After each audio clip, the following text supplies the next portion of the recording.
사회문화 1단원 7번째 시간 자료 수집 방법 시작합니다. 자, 이번 시간은 저번 시간에 우리가 양적 연구 방법과 질적 연구 방법 두 가지의 연구 방법에 대해서 배웠죠. 이번 시간은 이제 연구를 하려면 자료를 수집을 해야 되잖아요. 그 자료 수집 방법에는 5가지가 있는데 이 5가지가 어떤 것이 있는지 배워보고 그 특징들을 알아보겠습니다. 자, 오늘의 핵심 질문입니다. 핵심 질문이 좀 많은데 겁먹지 말고 질문이 많다는 건 하나하나에는 별로 깊이가 없다는 소리예요. 자, 따라가 보도록 하겠습니다. 자, 첫 번째 알아볼 것은 1차 자료와 2차 자료의 특징입니다. 그리고 양적 자료와 질적 자료가 뭐가 다른지, 그리고 이제 자료 수집 방법이 5가지가 나오는데요. 이제 하나, 둘, 셋, 넷, 5가지죠. 질문지법의 특징과 장단점은, 그리고 각각 실험법, 면접법, 참여관찰법, 문헌연구법 이렇게 있는데 질문지법 같은 경우에는 이제 질문지 작성을 할 때 어떤 식으로 작성을 해야 되는지 요거까지 배워보도록 하겠습니다. 자, 본격적으로 자료 수집 방법 5가지를 알아보기 전에 1차 자료와 2차 자료, 그리고 양적 자료와 질적 자료가 무엇인지 알아보도록 하겠습니다. 자, 정말 쉬워요, 이건. 자, 1차 자료는 내가 연구자겠죠? 직접 수집한 자료면 1차 자료입니다. 한 번밖에 안 거쳤다는 소리죠. 예를 들어 선생님이 연구를 해요. 직접 사람들 인터뷰해요. 그 인터뷰 내용 내가 따왔어요. 그러면 1차 자료인 거죠. 그럼 2차 자료는 뭐겠어요? 남이 한 거죠.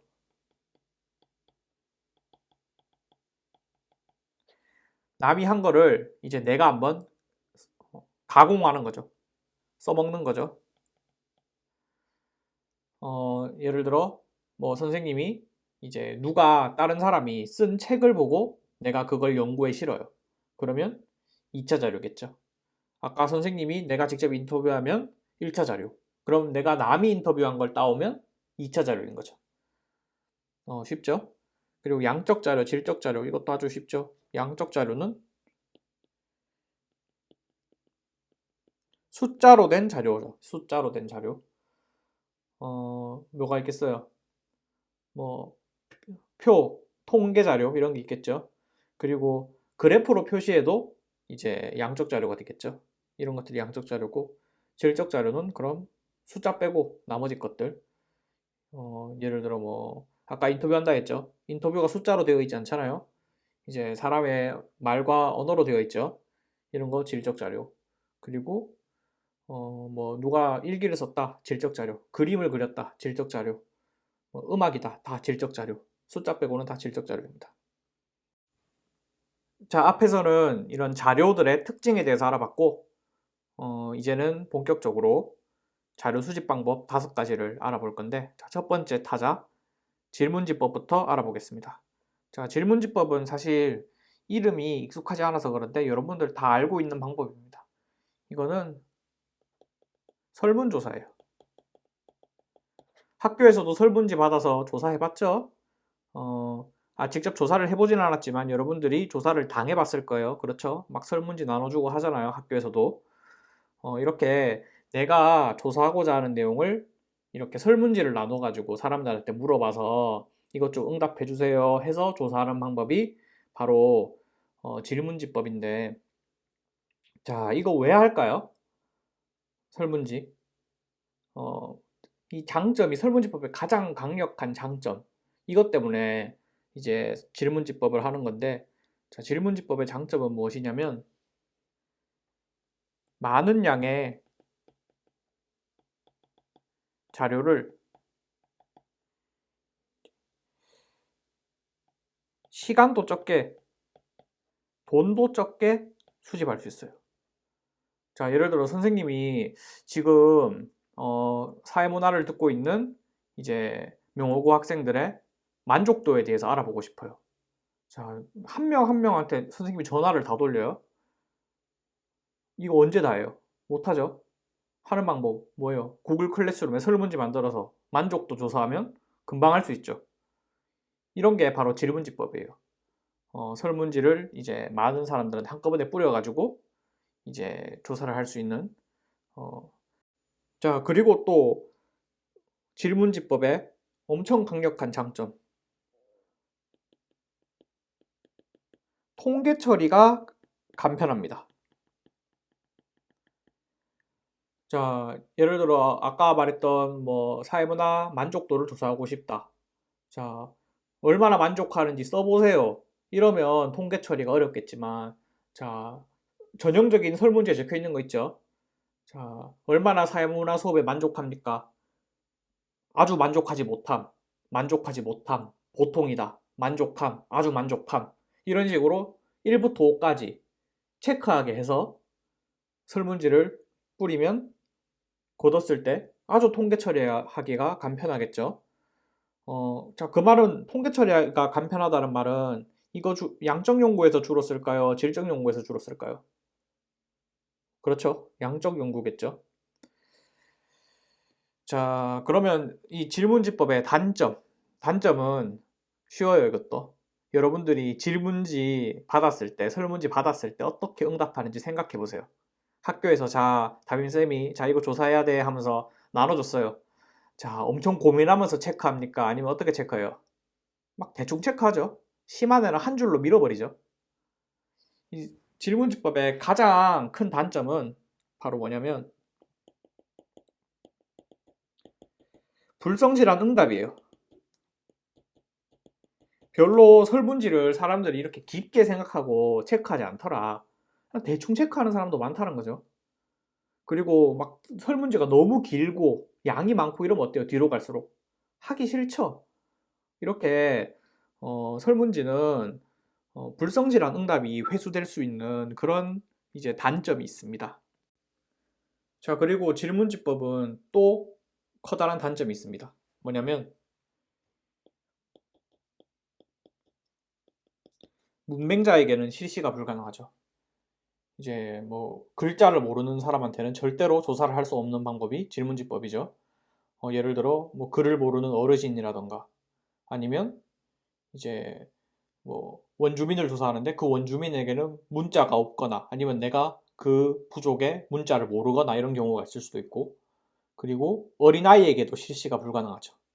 이런 경우에는 절대 사용할 수 없는 게 질문지법이죠. 자, 그럼 질문지법을 사용하는 예시 자료를 한번 볼게요. 자, 연합뉴스에서 보도하고 한국보건사회연구원에서 연구한 노력에 따른 성공 가능성 의식 조사 결과입니다. 자, 보면 조사 대상자가 어때요? 전국 성인 3,873명 대상을 조사를 했죠. 자, 이 3,800명한테 조사할 수 있는 방법. 설문지법밖에 없습니다. 면접 못하죠. 이 사람들 데리고 실험 못하죠. 그렇기 때문에 이렇게 아주 많은 대상을 상대로 조사를 할 때는 반드시 질문지법을 쓸 수밖에 없다. 이거를 알아두시면 좋겠고, 자, 그리고 보면 어때요? 이 질문지법을 통해서 나온 자료 보면, 다 보면 이렇게 통계 처리가 되어 있죠. 이렇게 통계 처리가 간편하다는 게 질문지법의 장점이었죠. 자, 여기서 더 나아가서 이제 양적 연구 방법에서 배웠던 거랑 연계해 봅시다. 자, 조사 대상자가 전국 성인 3,873명이죠. 자, 기억하나요? 모집단과 표본집단. 자, 추리를 해볼 수 있습니다. 자, 전국 성인이 대상이죠. 자, 그러면 모집단은 누구였을까요? 모집단이 연구하고자 하는 대상이었죠. 사실 모집단은 한국의 성인 전부가 모집단이었을 거예요, 아마. 이 연구를 뭐 자세히 봐야 알겠지만 추리하자면 그래요. 그럼 3,873명을 조사를 했죠. 전부 조사한 거 아니죠. 대한민국 성인들 전부. 하지만 이 표본을 잘 수집하기만 한다면 이제 나이, 성별, 학력, 지역 이런 거를 잘 고루고루 분배를 해서 표본을 잘 수집하기만 한다면 3,873명만 조사를 해도 이게 표본 집단이죠. 이 3,873명인 표본 집단을 조사만 해도 한국 성인 전부의 성공 가능성 의식을 알 수 있더라. 이게 이제 양적 연구에서 많이 쓰는 어떤 통계적인 기법이었죠. 표본 집단만 조사를 해도 모 집단을 알 수 있더라. 자, 그럼 이제 질문지를 작성할 때 유의사항, 주의해야 될 점들에 대해서 알아보겠습니다. 자, 이것들은 선생님이 앞으로 얘기해 줄 것들은 전부 다 틀린 예시예요. 틀린 예시고 그냥 한번 선생님이랑 같이 따라가면서 왜 틀렸을까를 생각해 보면서 아, 이래서 틀렸구나를 이제 알면 되는 거예요. 이 틀린 이유를 달달달 외우려고 하지 마세요. 그냥 이 예시들을 보면서 아, 이래서 틀렸구나. 이제 정확하게 이해하기만 하면 됩니다. 자, 그럼 첫 번째 질문을 봅시다. 자, 사회문화 선생님은 학생을 열심히 가르칩니까? 되어 있고 응답지가 매우 그렇다, 그렇다, 보통이다, 그렇지 않다 이렇게 돼 있어요. 자, 왜 틀렸을까요? 눈치 빠른 학생은 바로 알 수 있을 거예요. 하나가 없죠? 이게 있어야 되겠죠. 5번 매우 그렇지 않다. 이렇게 이것만 있는 설문지는 잘못된 설문지다. 설문지는 반드시 응답의 균형이 맞아야 돼요. 응답의 균형이 맞아야 되고 자, 그럼 다음 질문 봅시다. 당신 아버지의 첫 직장에서의 월급은 얼마입니까? 자, 여러분들 이런 설문지를 받았다고 생각을 해보세요. 자, 어때요? 이거 응답할 수 있을 것 같아요? 내 아빠의 첫 직장의 월급은 얼마였지? 알 수가 없죠? 이렇게 상식적으로 응답자가 받았을 때 응답할 수 없는 그런 질문은 하면 안 됩니다. 자, 그럼 세 번째 질문을 봅시다. 세 번째 질문은 선생님이 예시를 덜 만들었는데, 자, 이런 설문지라고 해볼게요.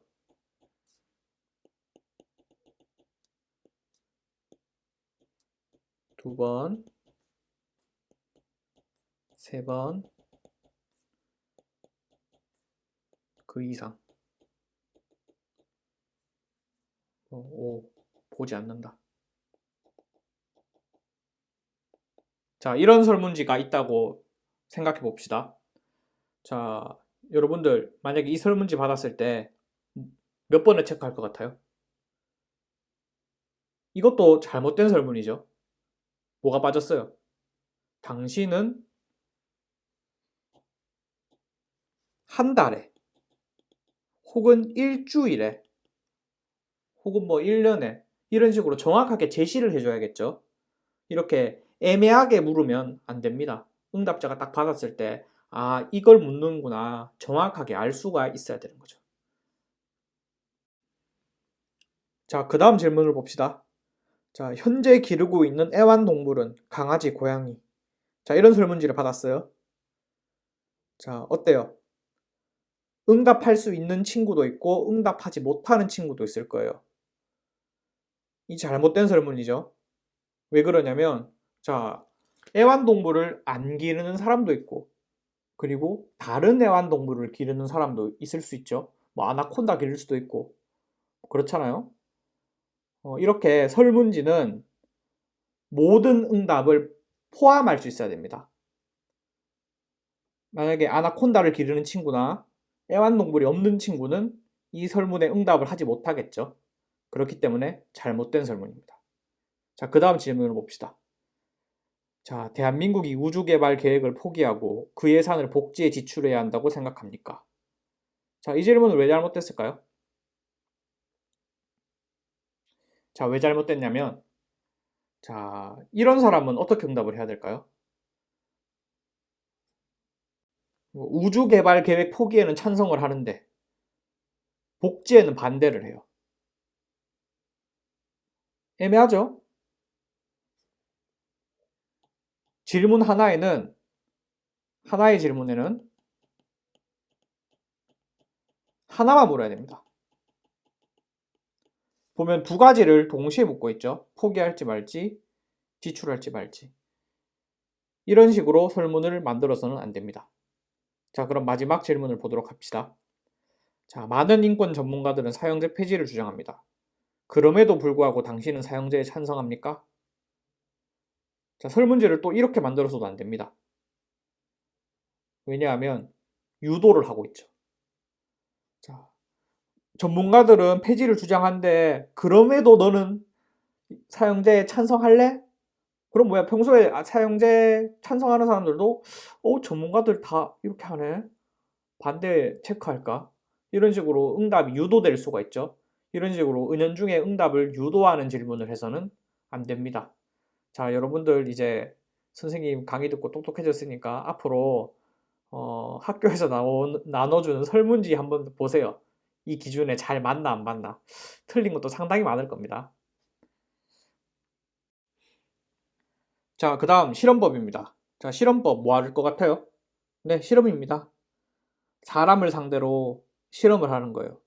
그런데 이제 사회 문화니까 뭐 약을 먹는다거나 뭐 운동을 시킨다거나 뭐 이런 어떤 과학적인 실험은 아니고요. 이제 어떤 상황을 주어주고 그 상황 안에서 사람들이 어떻게 행동하냐 이런 거를 실험을 하는 건데 이 실험은 이제 반드시 통제 집단과 실험 집단을 나누어서 이제 이 실험 집단에만 어떤 자극을 가하는 거예요. 자, 예를 들어 볼게요. 자, 선생님의 사회문화 이 온라인 수업이 효과가 있는지 알아보고 싶어요. 그러면 이런 식으로 하는 거예요. 자, 통제 집단은 자극을 안 가하는 집단이고 실험 집단은 자극을 가하는 집단이에요. 자, 사회문화 수업이 있는지 없는지 이제 효과가 있는지 없는지 실험법을 알아보고 싶다. 자, 통제 집단 뭐 일반이라 쳐봅시다. 일반은 이제 온라인 수업을 안 해요. 그냥 오프라인 수업을 합니다. 오프라인 수업으로 이제 일반은 수업을 하고 2반은 온라인 수업으로 이제 실행을 하는 거죠. 그래서 보면 1반과 2반의 성적을 비교를 해요. 아, 2반이 높게 나왔다. 그러면 아, 온라인 수업이 더 효과가 있구나. 이런 식으로 알 수가 있겠죠. 이제 이런 식으로 하는 거는 실험법이라고 하고 자, 이 실험법의 장점. 인과관계를 명확히 알 수 있습니다.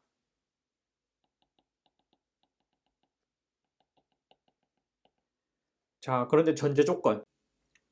통제를 잘했을 경우에 이 인과관계가 발견되기 쉬운 겁니다. 자, 아까 선생님이 예시를 들었던 이제 온라인 수업이 정말로 효과가 있는지 없는지 알아보고 싶다고 했잖아요. 자, 그래서 이제 이 1반은 오프라인 수업을 했고 2반은 온라인 수업을 했잖아요. 자, 그러면 나머지 조건이 똑같아야 이게 인과관계가 명확히 드러날 수 있겠죠. 자, 예를 들어 이제 2반한테는 막 선생님이 먹을 것도 사주고 막 칭찬도 엄청 많이 해주고 뭐 이런 뭐 프린트물도 엄청 많이 막 보여주고 이런 식으로 하면 제대로 된 실험이라고 할 수가 없죠. 같은 조건 하에서 이제 1반은 오프라인으로 하고 2반은 온라인으로 하고 이래야지 제대로 된 실험이라고 할 수가 있죠. 만약에 다른 조건이 다 똑같았는데 오프라인, 온라인만 달랐어요. 그런데 온라인으로 한 사람들이 성적이 더 높게 나왔어. 그러면 아, 온라인 수업 때문이구나. 인과관계를 명확히 하게 알 수가 있는 거죠. 자, 그런데 이 실험법 단점이 어마어마한 단점이 있습니다. 뭐냐면 윤리적인 문제가 발생할 수 있어요. 자, 아까 선생님이 뭐 예시 든 걸로 계속 해봅시다. 자, 이 고3 학생들 상대로 이렇게 선생님이 한 반은 오프라인으로 하고 한 반은 온라인으로 했어요. 자, 윤리적인 문제 난리 나겠죠. 시험 쳐야 되는데 왜 우리 반만 뭐 온라인으로 했냐, 우리 반만 오프라인으로 했냐, 난리 나겠죠. 이렇게 어떤 도덕적이고 윤리적인 문제가 발생하기가 쉽습니다. 이 다음 예시에서 그 부분을 이제 선생님이 또 얘기를 할 거예요. 자, 실험법에 아주 유명한 그런 사례가 있습니다. 이거는 이제 밀그램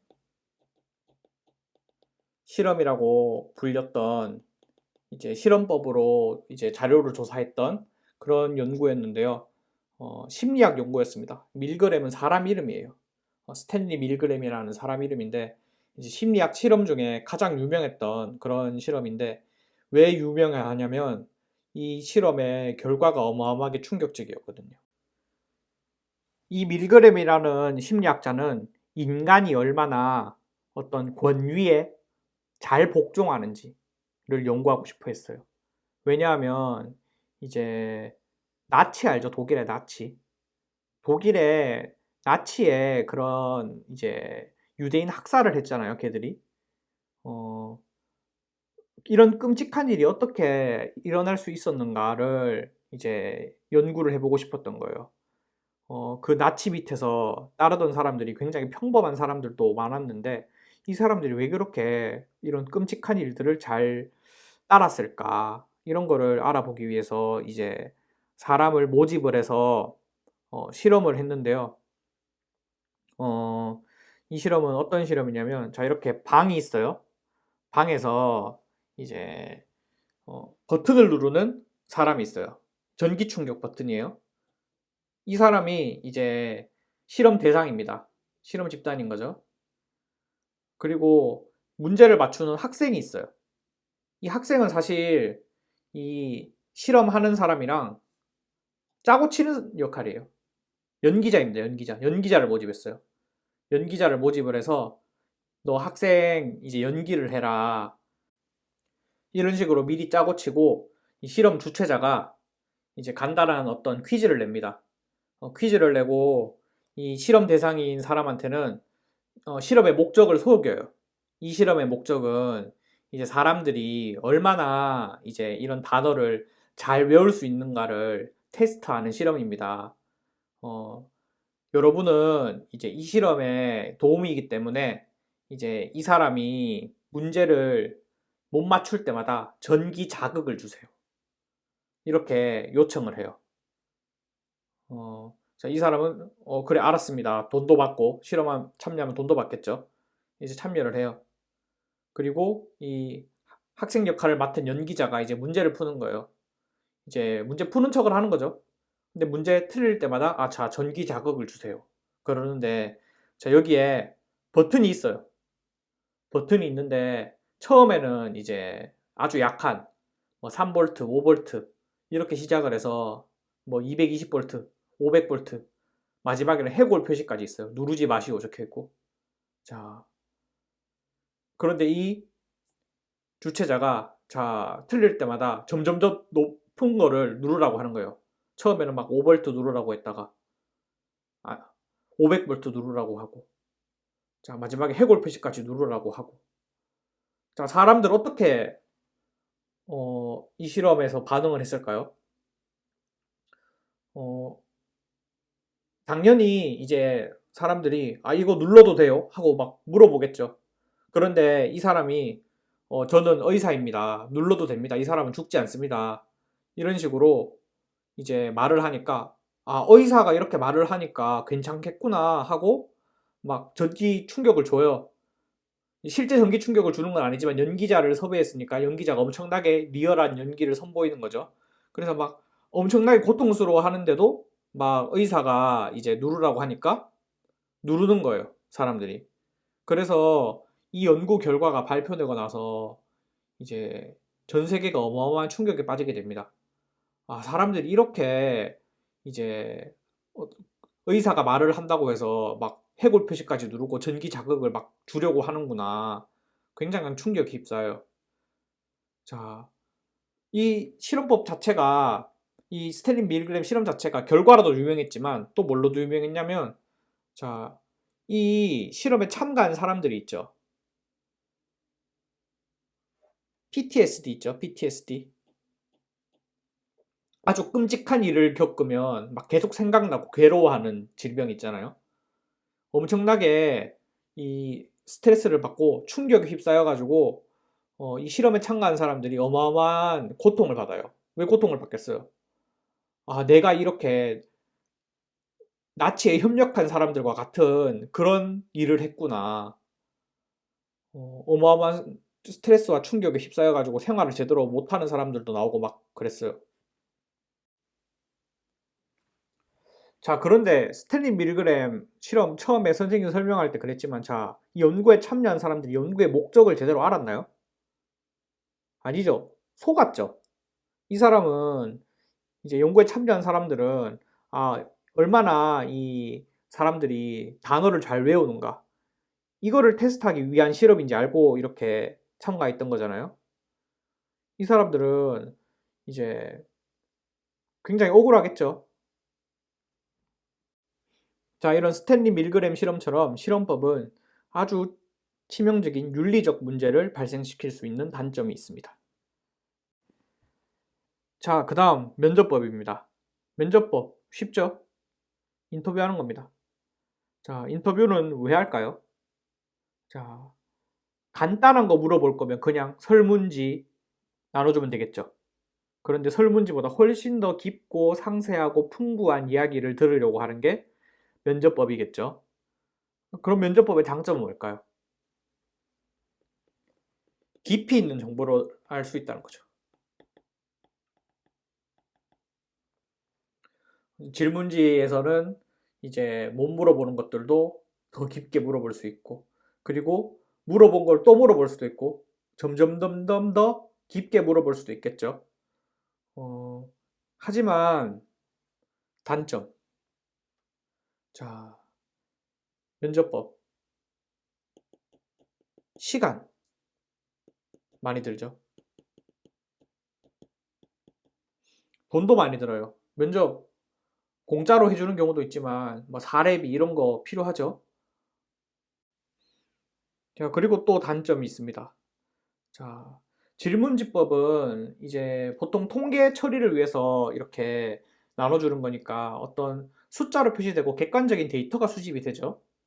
그런데 면접법은 이제 내가 질문을 해서 내가 해석을 하는 거잖아요. 그렇기 때문에 연구자의 주관이 개입될 우려가 있습니다. 사실 이제 인터뷰에 참여한 사람은 그렇게 생각해서 말을 한 게 아닌데 내가 상대방의 말을 잘못 해석할 수가 있죠. 자, 그럼 이 면접법이 잘 이루어지기 위해서는 어떤 게 필요할까요? 자, 생판 처음 가는 사람한테 저 인터뷰 좀 해주세요. 그러면 얼마나 깊게 얘기를 할 수 있을까요? 어렵겠죠? 이제 연구자와 연구 대상자의 관계가 좋을수록 이제 면접이 잘 된다고 그래요. 그런데 이 연구자와 연구 대상자의 어떤 신뢰 관계를 레포라고 그럽니다. 이 레포가 좋을수록 이제 좋은 면접을 할 수 있는 거죠. 뭐 면접법으로 이루어진 연구, 저번 시간에 예시를 들었던 이 복화광의 사회학에서 이제 지방대생들을 연구를 했다고 그랬죠. 그런데 이 지방대생들이 어떤 어려움을 겪고 있나, 그리고 뭐 그들이 꿈은 무엇인가, 그들은 어떤 식으로 세상을 살아나가는가, 이런 거를 깊게 알기 위해서는 질문지 나눠줘서는 아주 얕게 알 수밖에 없죠. 직접 그 사람들을 만나서 한 명 한 명마다 아주 깊게 얘기를 나누는 거죠. 어떤 그 사람이 겪는 어려움에 대해서 아주 깊게 얘기 나누고, 그리고 꿈에 대해서도 깊게 얘기 나누고, 이렇게 하는 거죠. 자, 그 다음 조사 방법입니다. 참여 관찰법이라는 조사 방법인데, 자, 이 말은 뭐 처음 들어보는 친구도 많을 거예요. 자, 그런데 말이 쉬워요. 참여해서 관찰한다는 말입니다. 자, 직접 내가 조사하고 싶은 대상자들이랑 함께 생활하면서 관찰하는 방법이 참여 관찰법입니다.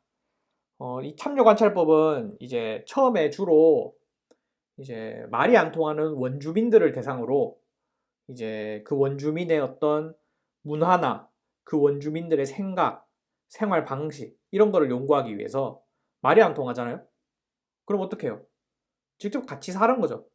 같이 살고 밥도 같이 먹고 사냥도 같이 다니고 종교 행사에 참여도 하고 이렇게 오랜 기간 동안 생활을 하면서 그들의 문화를 연구하는 그런 방법이 참여 관찰법입니다. 자, 다른 예를 들자면 선생님이 가출 청소년들의 문화를 연구해 보고 싶어요. 자, 그러면 여러 가지 방법이 있을 수 있겠죠. 가출 청소년들한테 설문지를 나눠줄 수 있어요. 질문지법. 자, 그러면 이제 그 자료는 좀 깊이가 얕겠죠. 그래서 다른 대안으로 면접을 할 수도 있죠. 인터뷰를 해요. 자, 그러면 이제 인터뷰하는 내용에서 질문지보다는 훨씬 이제 많은 내용들이 나올 테지만 이제 그들이 이제 실제로 어떤 삶을 사는지 좀 면접에서는 생생하게 드러나지 않을 수 있잖아요. 가장 생생한 자료를 얻는 방법. 실제 가출 청소년들이 어떻게 사는지 선생님이 계속 옆에 있으면서 관찰을 하는 거죠. 그들이랑 걔들이 담배 피우면 같이 담배도 피고 뭐 일탈하면 같이 일탈하는 장면도 보고 이렇게 같이 생활하면서 어울리면서 지내는 거예요. 이렇게 참여 관찰법은 어, 엄청난 장점이 있어요. 뭐냐면 아주 생생하고 깊은 자료, 생생하고 깊은 자료를 얻을 수 있다는 거죠. 자, 그리고 아까 원주민 얘기했죠. 말이 통하지 않는 대상도 가능하다. 말이 통하지 않는 대상도 가능하다. 하지만 어마어마한 또 단점이 있는 조사 방법입니다. 자, 아까 얘기한 것만으로도 대충 감이 오죠. 예시만 봐도. 자, 시간 어때요? 엄청 많이 들죠? 돈 어때요? 엄청 많이 들죠? 이것뿐만 아니에요. 원주민 연구한다. 죽을 수도 있죠. 연구하다가. 이런 어려움이 많은 연구 방법이고, 자, 그리고 또, 자, 예를 들어, 선생님이 어떤 이제 원주민의 장래 문화를 연구하고 싶어서 이제 직접 어떤 섬으로 떠나가지고 참여 관찰법을 해본다고 쳐볼게요. 자, 그런데 참여 관찰법을 하고 있는데 그 원주민들이랑 같이 생활을 해요. 장래 문화를 연구하고 싶어요. 자, 그런데 1년이 지나고 2년이 지나고 3년이 지나도 아무도 안 죽어. 장례식이 안 열리네. 어때요? 알 수가 없죠. 이런 식으로 내가 관찰하고자 하는 어떤 대상이 어, 나타나기 어려울 수 있다는 거죠. 그리고 면접법과 마찬가지로 내 주관 개입 우려가 있겠죠. 자, 참여관찰법 예시 자료입니다. 자, 경희대 지리학과 석사과정 김준호 씨가 연구를 했던 건데, 자, 누구를 연구했죠? 노숙인들을 연구를 했네요. 자, 그런데 어떻게 연구를 했어요? 노숙인들이랑 인터뷰했어요? 읽어보니까 아니죠. 생활을 했대요. 자, 이렇게 참여관찰법 정말 어려운 그런 조사 방법입니다. 노숙자들을 알아보기 위해서 내가 직접 노숙 생활을 하는 거죠. 어, 노숙 생활을 한 이유 뭐예요, 보니까? 인터뷰로는 한계가 있대요. 인터뷰도 충분히 깊은 자료를 수집할 수 있는데도 불구하고 더 깊고 생생한 자료를 이분은 원했던 거죠. 그래서 실제로 노숙자들이 어떤 어려움을 겪고 그들의 행동에 어떤 의미가 있는지 내가 직접 같이 노숙을 해봐야 알 수 있다. 이렇게 믿고 하는 조사 방법이 바로 참여 관찰법인 겁니다. 자, 마지막으로 문헌연구법에 대해서 알아볼게요. 자, 문헌이라는 게 뭐예요? 책, 문서 같은 거를 문헌이라고 그러죠. 남이 한 걸 가지고 자료 조사를 하는 게 문헌연구법입니다. 맨 처음에 했던 거 기억나나요? 남이 한 거 내가 쓰면 1차 자료였어요, 2차 자료였어요? 2차 자료죠. 이 문헌연구법은 결국 2차 자료로 조사를 하면 문헌연구법이라고 할 수가 있는 거예요. 똑같은 말입니다. 기존 문헌을 활용하는 게 문헌연구법이고, 자, 사실 여러분들이 어떤 학교 숙제나 뭐 수행평가 같은 거를 조사를 해야 된다 그러면 거의 100%이 무던연구법으로 하죠. 인터넷을 찾아보거나, 인터넷도 남이 해놓은 거죠. 책을 보거나, 뭐 교과서를 보거나, 이렇게 해서 자료를 제출하죠. 여러분들이 제일 좋아하는 그런 자료조사 방법이라고 할 수 있죠. 문헌연구법. 자, 이 문헌연구법의 그럼 장점. 어마어마한 사실 이것도 장점이 있습니다. 시공간을 초월한다. 시간과 장소를 초월한다죠. 자, 선생님이 자, 지금 뭐 미국 사회를 한번 알아보고 싶어요. 자, 미국 직접 가면 어때요? 돈 들고 지금 코로나 때문에 엄청 위험하죠? 어떻게 보면 돼요? 미국 뉴스 보면 되죠. 이런 식으로 공간을 초월할 수 있고. 자, 선생님이 조선시대를 알아보고 싶어요. 방법 하나밖에 없죠. 오로지 문헌연구법밖에 쓸 수가 없죠. 조선시대 사람이랑 선생님이 어떻게 인터뷰를 해요? 조선시대 살아볼 수도 없죠. 이렇게 시공간을 초월할 수 있고, 자, 다른 자료조사 방법에 비해서 시간 어때요? 적게 들죠? 돈, 뭐 거의 한 푼도 안 들죠? 이렇게 이런 장점이 있고, 자, 단점. 단점은 여러분들 이제 숙제할 때 가장 잘 나타나는 단점이죠. 자, 나무위키, 네이버 블로그 이런 거 보면 어때요? 안 되죠? 이 문헌연구법의 단점은 이 문헌의 신뢰도 자체가 문제가 될 수 있어요. 아주 믿을 만한 자료로 이렇게 조사를 하면 괜찮겠지만, 뭐 내가 그냥 인터넷에 쳐가지고 나오는 뭐 블로그, 나무 위키 이런 거 보고 조사를 한다. 개판이겠죠, 아주. 자, 그리고 연구자의 주관, 내 생각, 개입. 되겠어요, 안 되겠어요? 일단 남이 쓰는 거 자체에서 주관이 한번 개입될 수 있고, 그걸 내가 해석할 때 또 주관이 개입될 수가 있죠. 이런 식으로 연구자의 주관의 개입에 우려가 있다. 이렇게 정리를 할 수 있습니다. 자, 문헌연구법 사례 하나 보고 가겠습니다. 자, 국화와 칼이라는 책이에요. 보면 부제가 일본 문화의 틀이라고 되어 있죠. 한일 관계가 굉장히 안 좋아지면서 굉장히 많이 팔렸던 책인데, 이 책이 뭐냐면 일본 문화에 대해서 설명하는 엄청난 고전이에요. 이 일본 문화의 특징에 대해서 잘 설명했다. 일본인들의 어떤 특성을 잘 파헤쳤다. 이런 평가를 받는 책이고, 옛날에 쓰였는데 지금도 엄청나게 많이 읽히는 그런 고전이라고 할 수 있습니다. 자, 그런데 재밌는 사실은 이거 쓴 사람이 루스 베네딕트라는 사람인데, 이분이 일본에 한 번도 간 적이 없어요.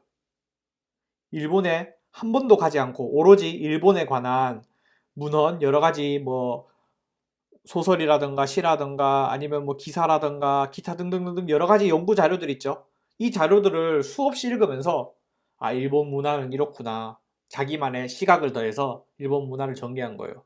오로지 문헌연구법으로만 자료 조사를 해서 일본 문화를 정리한 그런 책이라고 할 수 있죠. 자, 오늘은 자료 조사 방법 5가지를 한 번에 다뤄봤기 때문에 좀 헷갈릴 거예요. 그렇기 때문에 이제 간단하게 정리를 하면서 마치겠습니다. 자, 질문지법 뭐 하는 거였어요? 자, 설문지 돌리는 거였죠. 자, 이거 왜 합니까? 질문지법. 굉장히 많은 자료를 시간, 돈, 적게 들면서 할 수 있는 그런 장점이 있다고 했죠. 자, 그런데 단점. 어때요? 대충 하죠? 사람들이 대충 하더라. 그리고 문맹자에게는 실시가 불가능하더라. 자, 실험법. 사람을 대상으로 실험 집단과 통제 집단을 나눠서 실험을 하는 거라고 그랬죠. 자, 엄청난 장점이 있었죠. 원인과 관계가, 인과관계가 아주 명확하더라. 알 수 있더라. 반면에 단점, 스탠리 밀그램 실험 기억나죠? 윤리적인 문제 발생할 수 있더라. 자, 면접법 어때요? 질문지법에 비해서 아주 깊은 자료를 알 수 있더라. 반면에 시간과 돈은 어때요? 많이 들죠. 자, 그리고 연구자의 주관이 개입될 수 있더라. 참여관찰법. 이거랑 똑같죠? 깊은 자료 얻을 수 있죠. 게다가 생생해요. 아주 생생해. 마찬가지로 시간과 돈 엄청 많이 들고 주관 개입 우려도 있었고, 그리고 내가 원하는 때에 원하는 현상이 나타나지 않을 수도 있다. 뭐 이런 얘기도 있었죠. 자, 마지막으로 문헌연구법. 문헌연구법은 남이 해놓은 거 보는 거죠. 2차 자료를 연구하는 거죠. 자, 그런데 장점 어때요? 시 공간에 구애받지 않더라.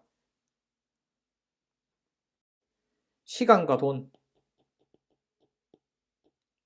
적게 들더라. 연구자의 주관은 어때요? 주관 개입